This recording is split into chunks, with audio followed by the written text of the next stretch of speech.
અમદાવાદ, સુરત અને વડોદરા મળીને ગુજરાતની જીડીપીમાં લગભગ 45થી 52% ફાળો આપે છે અને ટોપ 10 રાજ્યો મળીને 80થી 85% જીડીપીમાં ફાળો આપે છે. સુરત એ સૌથી મોટું ડાયમંડનું સેન્ટર છે.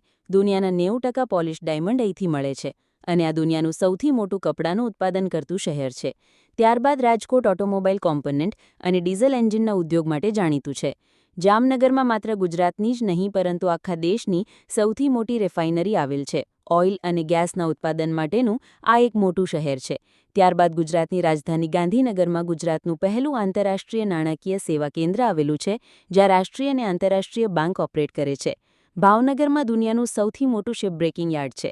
આણંદમાં દેશની સૌથી મોટી અમૂલ ડેરી આવેલું છે. ત્યારબાદ દ્વારકા, જ્યાં દેશની સૌપ્રથમ submarine under water tourism facility આવેલી છે અને આ દ્વારકાધીશ મંદિર માટે પણ ખૂબ પ્રખ્યાત છે. ત્યારબાદ પાટણ એ પટોળા માટે પ્રખ્યાત છે અને કેવડિયામાં સ્ટેચ્યુ ઓફ યુનિટી આવેલ છે. ત્યારબાદ જૂનાગઢમાં આવેલ ગીરનું જંગલ ટુરિસ્ટ માટેનું પ્રખ્યાત સ્થળ છે. સાણંદમાં ટાટા મોટર્સ અને ફોર્ડ, વિઠ્ઠલપુરમાં હોન્ડા અને સ્કૂટર અને હાલોલમાં હીરો અને જેસીબી જેવી મોટી કંપનીઓ આવેલી છે.